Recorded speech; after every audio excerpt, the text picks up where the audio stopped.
ஆளும் கட்சியின் இளம் நாடாளுமன்ற உறுப்பினர் திடீர் மரணம். கைதான இளைஞன் உயிரிழப்பு. காவல்துறை பொறுப்பதிகாரியை பதவி நீக்க முடிவு. மோடி வருகையில் ஜேவிபியினர் மீதான குற்றச்சாட்டு. டெல்வின் சில்வா வழங்கிய பதில். யாழ் பல்கலை புதுமுக மாணவன் மீது தாக்குதல். சிரேஷ்ட மாணவர்கள் இருவர் விளக்கமறியலில். இலங்கை மீதான வரி விதிப்பு. கலக்கத்தில் ஏற்றுமதியாளர்கள். யாழில் வெளிநாட்டிற்கு அனுப்புவதாக கூறி பண மோசடி. சந்தேக நபருக்கு நீதிமன்றம் பிறப்பித்த உத்தரவு.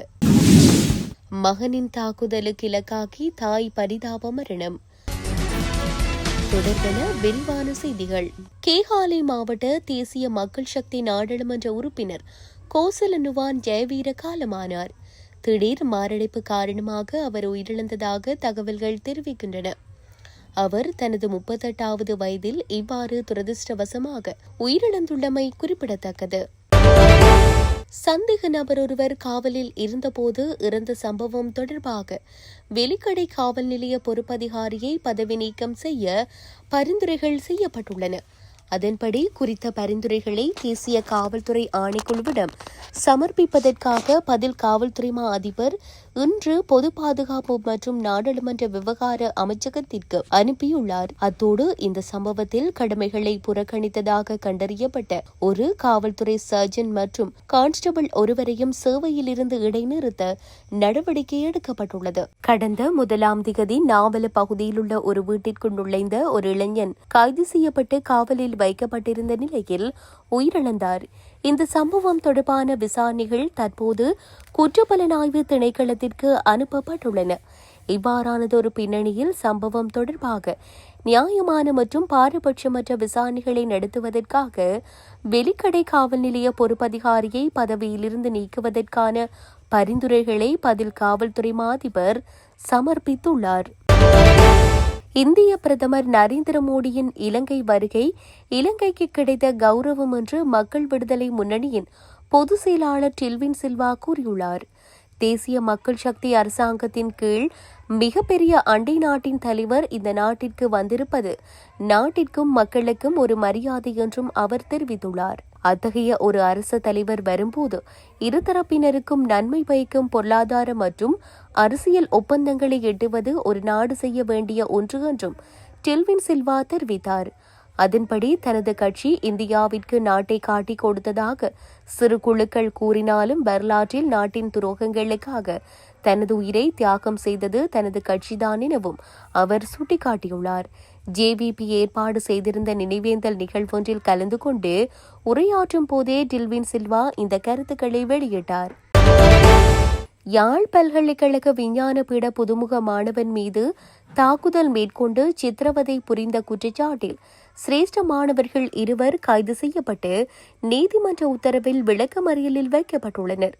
கடந்த 27ஆம் திகதி பல்கலைக்கழக விடுதியிலிருந்து பல்கலைக்கழகத்திற்கு நடந்து வந்து கொண்டிருந்த புதுமுக மாணவனை விரிவுரைக்கு செல்லவிடாமல் தடுத்த சிரேஷ்ட மாணவர்கள் சிலர் அவரை வலுக்கட்டாயமாக மோட்டார் சைக்கிளில் ஏற்றி தனியார் மாணவ விடுதி ஒன்றுக்கு அழைத்து சென்றிருந்தனர்.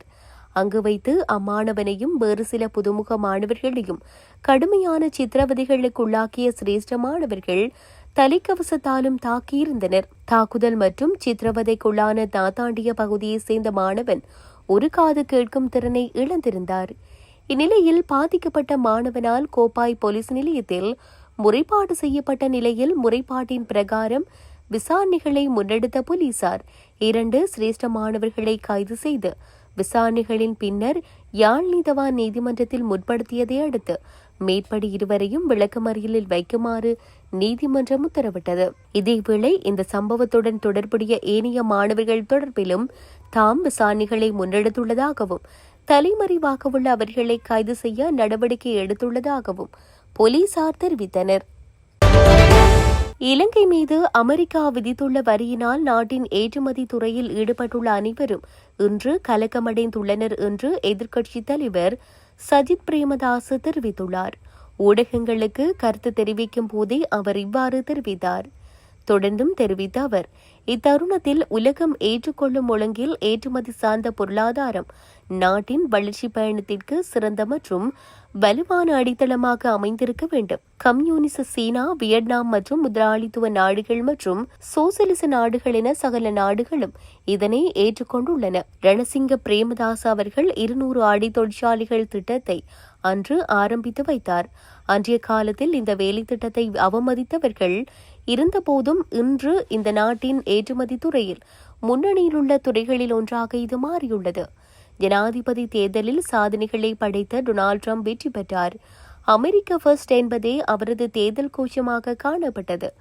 அந்த கொள்கையின்படி பல தசாப்தங்களாக அமெரிக்க பொருட்களுக்கு அதிக வரி விதிக்கப்பட்டதனால் அமெரிக்க பொருட்களுக்கு அதிக வரி விதித்த நாடுகள் மீது பரஸ்பர வரியை விதித்து பதிலடியை கொடுத்துள்ளார். இதன் காரணமாக நமது நாட்டின் மீதும் 44% வரி விதிக்கப்பட்டுள்ளது. எனவே சர்வதேச வர்த்தகம் தொடர்பில் விசேட நிபுணத்துவ அறிவு கொண்ட ஒரு குழுவை வாஷிங்டனுக்கு அனுப்பி அமெரிக்காவின் உயர்மட்ட தரப்புகளோடு உறவுகளை ஏற்படுத்தி எமது நாட்டிற்கு தீர்வுகளை முன்வைப்பதே பொருத்தமானதென தற்போதைய அரசாங்கத்திற்கு நாடாளுமன்றத்திலும் அதற்கு வெளியிலும் பலமுறை கூறியும் கூட அரசாங்கம் அந்த ஆலோசனைகளை புறக்கணித்து ஆணவமான பதில்களை வழங்கியது. அண்மையில் ஜனாதிபதி டொனால்ட் ட்ரம்ப் விசேட அறிக்கை ஒன்றை வெளியிட்டு உலக நாடுகள் மீதான வரிகளை அறிவித்தார். நாம் அமெரிக்க பொருட்களுக்கு 88 வரி விதித்ததால் மீது 44% வரி விதிக்கப்பட்டுள்ளது. இவ்வாறானதொரு நிலை ஏற்படும் என அரசாங்கம் அறிந்திருந்தோம் அது தொடர்பில் எந்த நடவடிக்கையையும் எடுக்கவில்லை. இது தொடர்பில் ஐக்கிய மக்கள் சக்தி எச்சரித்து யோசனைகளை முன்வைத்த போதும் அவற்றுக்கு அரசாங்கம் செவிசாய்க்கவில்லை. இலங்கை நாட்டின் ஏற்றுமதி துறையில் ஈடுபட்டுள்ள அனைவரும் இன்று கலக்கமடைந்து போயுள்ளனர். ஆடை தொழிற்சாலை உரிமையாளர்கள் சங்கத்தை சந்தித்த போது அவர்களும் இதனால் வருத்தமடைந்துள்ளனர் என்பது தெளிவாக தெரிந்தது. ஏப்ரல் 9 முதல் இந்த வரி கொள்கை நடைமுறைப்படுத்தப்படும். இந்த வரி விதிப்பு குறித்து உலக நாடுகள் அமெரிக்காவோடு பேசி வருகின்றன. நமது நாடு இதுவரையில் எந்த நடவடிக்கையையும் எடுத்தபாடில்லை என அவர் குறிப்பிட்டுள்ளார். யாழ்ப்பாணத்தில் வெளிநாட்டிற்கு அனுப்புவதாக கூறி பண மோசடியில் ஈடுபட்ட நபரொருவர் கைது செய்யப்பட்டு விளக்கமறியலில் வைக்கப்பட்டுள்ளார். குறித்த நபர் 1,60,00,000 ரூபாய் பெறுமதியான பண மோசடி செய்த குற்றச்சாட்டிலேயே எதிர்வரும் 17 வரை விளக்கமறியலில் வைக்கப்பட்டுள்ளார். இந்த சம்பவம் குறித்து மேலும் தெரிய வருகையில் நெல்லியடி பகுதியை சேர்ந்த ஒருவர் வெளிநாடு செல்வதற்காக வட்டுக்கோட்டையை சேர்ந்த ஒருவரிடம் 1,60,00,000 ரூபாய் பணத்தினை கொடுத்துள்ளார். இந்நிலையில் அந்த பணத்தினை வாங்கிய நபர் அவரை வெளிநாட்டிற்கு அனுப்பாமல் அந்த பணத்தினை திருப்பியும் கொடுக்காமல் மோசடி செய்துள்ளார். இது குறித்து பாதிக்கப்பட்ட நபர் காங்கேசன்துறை மாவட்ட விசேட குற்றத்தடுப்பு போலீசாரிடம் முறைப்பாடு செய்தார். அந்த வகையில் மேற்படி குற்றத்தடுப்பு பிரிவின் பொறுப்பதிகாரி உதயானந்தன் தலைமையிலான குழுவினர் சந்தேக நபரை கைது செய்து மல்லாகம் நீதிமன்றத்தில் முற்படுத்தினர். இந்நிலையில் சந்தேக நபரை எதிர்வரும் 17 வரை விளக்கமறியலில் வைக்குமாறு நீதவான் உத்தரவிட்டார்.